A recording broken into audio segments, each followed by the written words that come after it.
সব শাশুড়িরা খারাপ হয় না, আবার সব বউরাও কিন্তু ধোয়া তুলসী পাতা হয় না। তার মানে শাশুড়ি বৌমার এই যে সম্পর্কটা যে খারাপ হয়, দেখো এখন জানো তো, এখন বেশিরভাগ শাশুড়িরা একটা করে, এখন ঘরে ঘরে একটা করে সন্তান।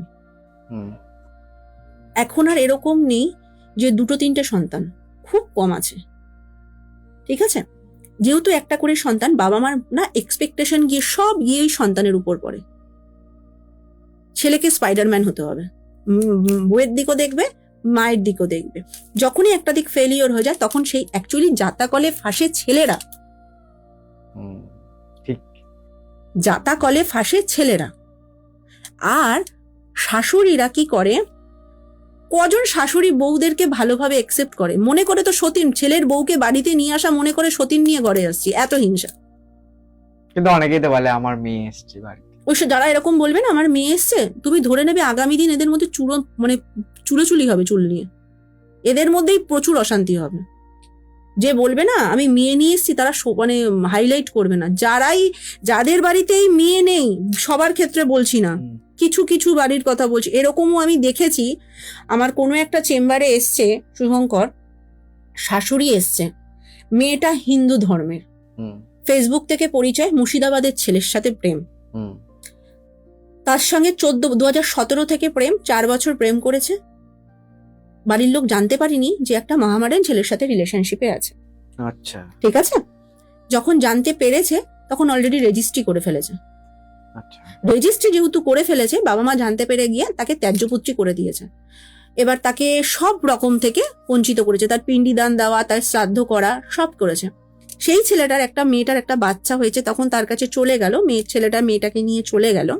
চলে যাওয়ার পর ছেলেটা একটা রিলেশনশিপে আবার জড়িয়েছে, তার 3 বছরের বাচ্চা, আজকে 2 বছর ধরে একজনের সাথে রিলেশনে আসে।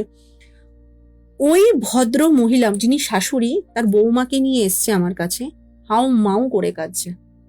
সব শাশুড়িরা খারাপ হয় না, কিছু কিছু শাশুড়িরা প্রকৃত ভালো হয়।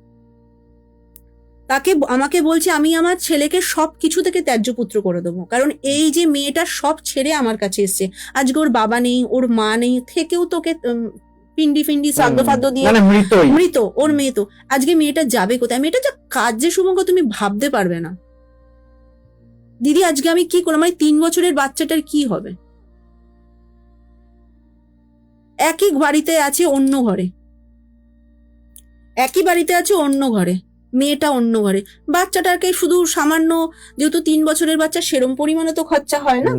দেখবে যৌথ পরিবারে 6 জন থাকলে 7 জনকেও খাওয়ানো যায়। ক্যাশ টাকাটা বের করাটা একটা সমস্যা হয়, যে কাউকে যদি লিকুইড মানি দেবো না, তখন দেখবে গায়ে লাগবে।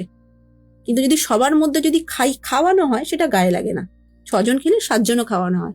কিন্তু ওই একজনের মানুষের যদি মনে করি যে আমি খাওয়াবো না, তোকে আমি পয়সা দিচ্ছি, তুই বাইরে থেকে ম্যানেজ করে দিয়ে দেবে, গায়ে লাগে ওটা। ঠিক বলছে দিদি, আমি এখানে পড়ে আছি কি জন্যে? 2টো ভাত খাবো বলে আর কাপড় পরবো বলে? আমার যা যোগ্যতা আছে আমি তো এটাও করতে পারি, আমি এটা পেয়ে যাব। সত্যি তো, রিক্সাওয়ালারাও তো কোনো কর্মকে আমি ছোট করছি না, সবাই সবার মতন করে সুন্দরভাবে বাঁচে। এই কোনো ছোট বড় কর্মের কোনো ছোট বড় হয় না। যে রিক্সা চালায় সেও তো ইনকাম করে তার বউ বাচ্চাকে খাওয়াচ্ছে, ঠিক কথা, তাই না? যার যোগ্যতা যেমন, ভগবান যার কপালে যেটা লিখে পাঠিয়েছে, সে সেরকম ভাবে রুজি রোজগার করে খাচ্ছে।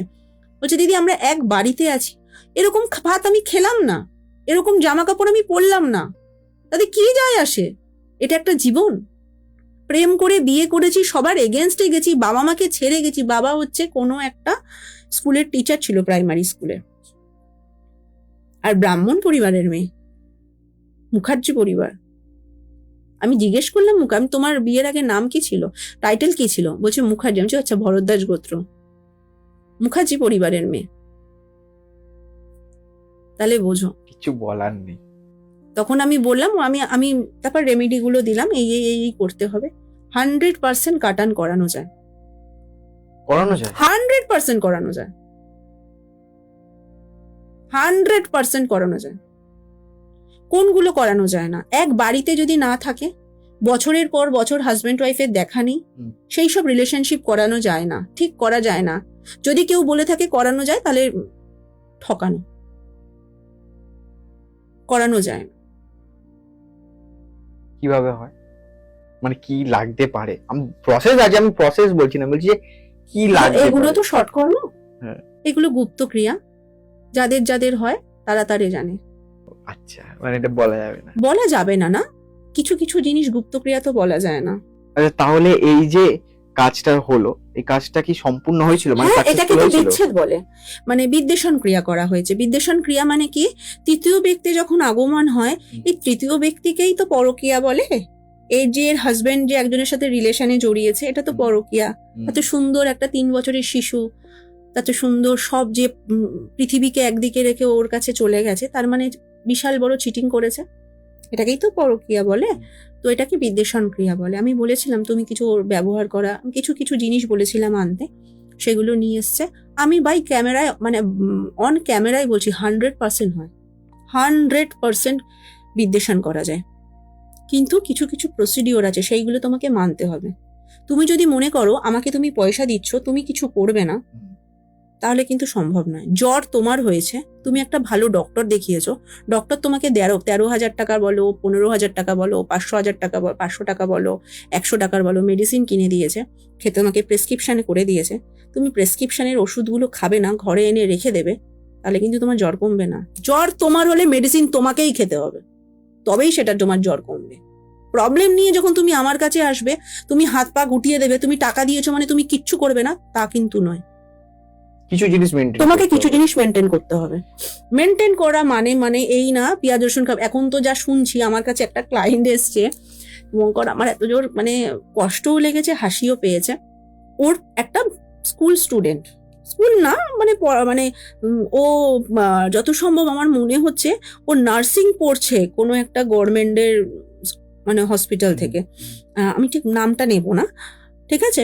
ওর সঙ্গে এরকম অনেক দিনের রিলেশনশিপ ছিল, অনেক দিনের রিলেশন। ও আমাদের মতনই, কোনো, আমি কাউকেই ছোট করছি না, সবাই আমাদের এই প্রফেশনে যারা আছে সবাই সবাই সবার মতন করে কাজ করে, কাউকে আমি ছোট করব না, কাউকে আমি বলবো না। এবার কারোর আমাদের মতন কারো মানুষের কাছে গেছে, গিয়ে তাকে বলছে, তার থেকে কিছু টাকাও নিয়েছে, নিয়ে তাকে যা যা প্রসিডিওর বলেছে সে প্রসিডিওর করেছে, কোনো প্রসিডিওর দেয়নি, তাকে একটা মাদুলি দিয়েছে, দিয়ে বলেছে তুমি পেঁয়াজ খাবে না, তুমি টক খাবে না, তুমি চিনি খাবে না।